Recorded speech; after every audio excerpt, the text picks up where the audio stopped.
Hey everyone, how are you? How's it going? Have you had a chance to use English recently? Today, my topic is a flat tire. A flat tire, tire をパンクした。I got my first driver's license when I was 15 years old in Texas. In Texas, we can get our first driver's license when we are 15. So I have been driving for a long time.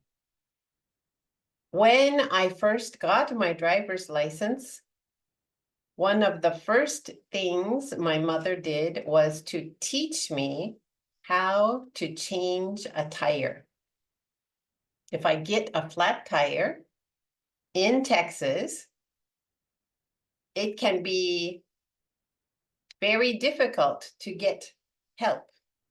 We have highways in Texas, long, lonely highways with maybe very few people passing by.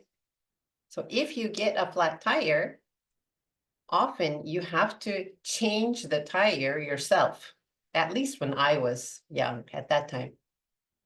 So my mother taught me how to change a tire. I could change a tire by myself. And I had to do that a few times. I don't think I've ever had a flat tire in Japan. I don't remember having a flat tire in Japan. But this week I was in the supermarket. It was after a class downtown. I was coming home. I stopped at the supermarket on the way home.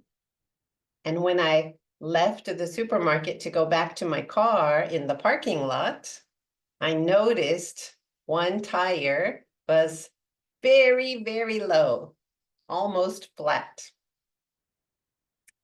And I thought, oh. It was almost dark. I was tired. I wanted to go home and cook dinner. I had plans for the evening. I have to do this, I have to do this. Oh, flat tire.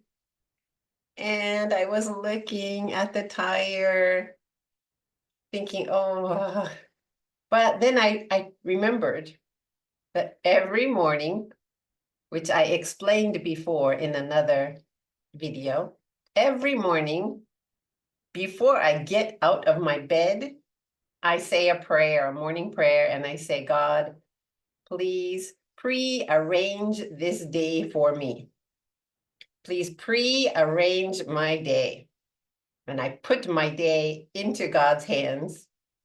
And I tell him, I will hold your hand like a little child today and walk through my day with you, through my day that you prearranged. So I remembered that prayer that I say every morning, and I thought, okay, I guess this flat tire is part of God's plan for my day, for this day. Okay. So it was not my plan, not my ideal plan, but I tried to accept it. And while I was looking at my tire in the parking lot, I was checking and looking. A woman, a Japanese woman, noticed I was having trouble and she came over and she asked me in Japanese, "Are you okay? Do you need some help?" And I told her, "Oh, I'm okay. Thank you so much. Thank you. I'm okay." And she really hesitated to leave me alone in that parking lot. But I told her, I really am okay. Thank you so much. And so finally she left. But I thought that was so kind of her. And even now, this is days later, I'm still remembering that kindness. And I still feel that warmth from her kindness, even though it was just a tiny gesture on her part. Just, are you okay? Do you need help? But just the concern and the kindness really warmed my heart. And I'm still thinking about that. So that was really, really nice. That was one positive thing about the flat tire. I got to see some really pure kindness. Then I thought, what should I do? What should I do? And there is a gas station, gas stand, you say in Japanese, we say gas station. There was a gas station very near the supermarket, just kind of across and down the street, just a little, so very near. And there was still a little air in the tire. I wasn't going to be driving on the rim. So I drove very carefully and slowly to the gas station. And I pulled into the gas station. There were 4 or 5 attendants working, even though it's a self-service gas station, they still had 4 or 5 attendants working at the gas station. And as I pulled in, a young man approached the car, and I said in Japanese, "Do you fix flat tires here?" I said in Japanese. ここでパンクの修理できますか? I said. But I think he just saw this face and his brain kind of panicked, like, oh, maybe she's speaking English. And no reaction, no answer. So I repeated again more clearly, do you do repairs on flat tires here? Can you do it here? In Japanese, I said it in Japanese.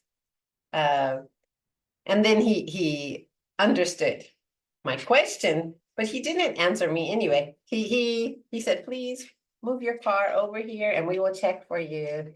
And so I pulled in where he told me to park my car, and I got out of my car, and 3 people came out and they started checking my car and asking me questions, and I explained what happened. And they were so kind and friendly. One of them had a cold, obviously had a cold. His voice was so hoarse, how do you say? When your 声が枯れてる? We say horse, like a horse, 馬の horse, but the spelling is different, same pronunciation. So he sounded very hoarse. He was coughing a little. And so I asked him, are you okay? You have a cold? And he said, oh, yes, I have a cold, but I'm okay. And so anyway, he jacked up my car and he checked the tire and he found a nail. There was a nail poking directly into the tire. And he said, I can fix this easily and he told me a cheap fee. It was really cheap. I was so surprised.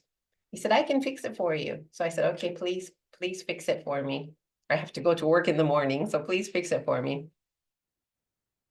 While he was fixing it, another attendant, I was just standing there waiting, and another attendant came. He was really young. He looked so young. He looked about maybe the age of my youngest child.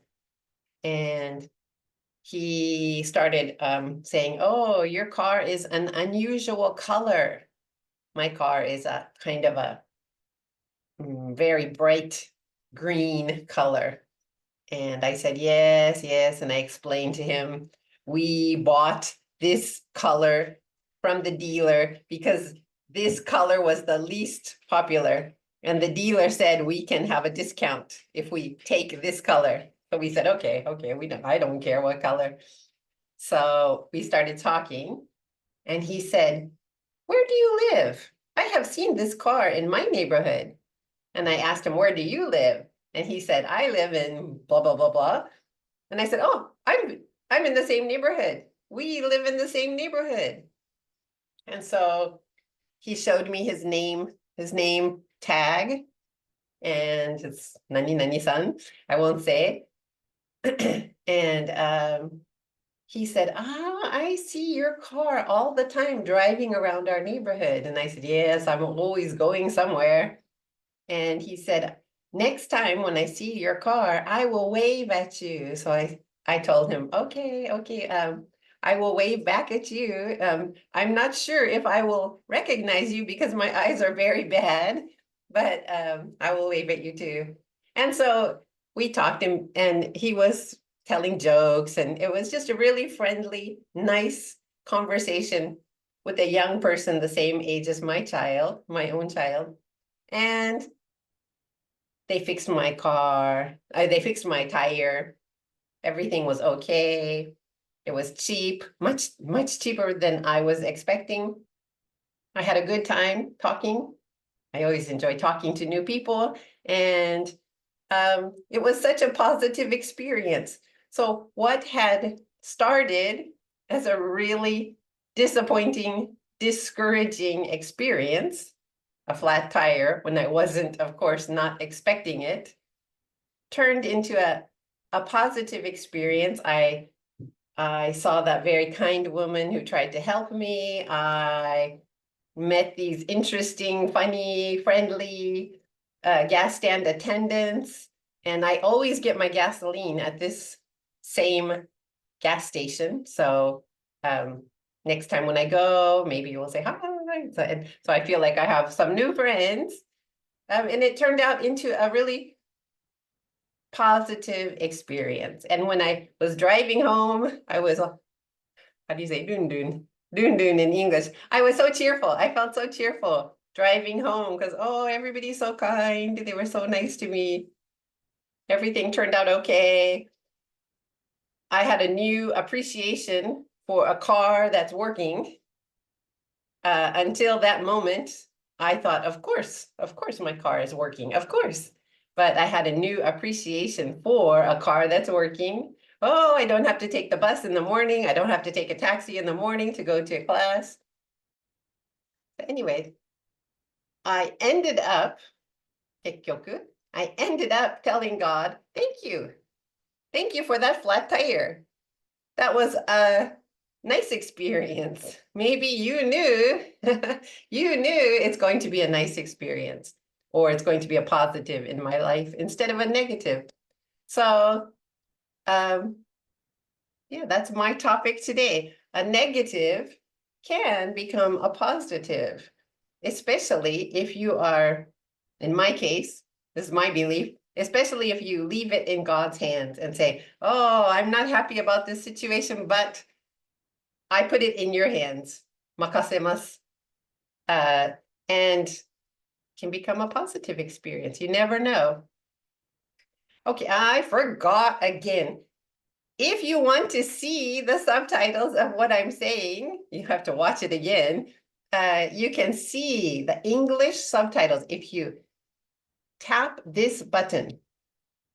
If you don't see this button on your screen, especially if you're using a phone or probably an iPad, a tablet, if you tap the screen once, this will appear.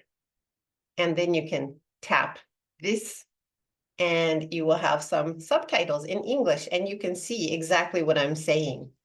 Because I type, after I record this, I type the subtitles and make sure that they're correct. So I hope it's good listening practice for you. Okay, if you are taking my daily mini eikaiwa lessons, my daily mini eikaiwa using the LINE app, this can be your topic today. We call something like my experience with a flat tire a minor emergency. It's a minor emergency. It's not a major emergency. Major emergency is maybe you have to call the ambulance for some reason, or it's big emergency. A minor emergency was my flat tire. Have you had a minor emergency recently? That could be your topic. If you want an idea for a topic, you can tell me about your recent minor emergency. If you've noticed, I changed the title of this channel to Texas Obasan no Shomonai Hanashi, because I'm just telling you these silly, boring stories about my experience during the day or my experiences in life. They're not that interesting. I'm not very unique, but I want to give an example. If you do the daily mini eikaiwa, don't worry about having some amazing topic or entertaining me with your topic. Just a shoumonai hanashi is okay. If it's in English, it's good practice. You can tell me about this morning, I drank my coffee, I washed the dishes, I did the laundry. Just that is okay. So shoumonai hanashi is okay. It's good English practice, even if it's not an exciting story. So that was my shoumonai hanashi for today. I hope you all have a wonderful day. Take care and God bless you. Bye-bye.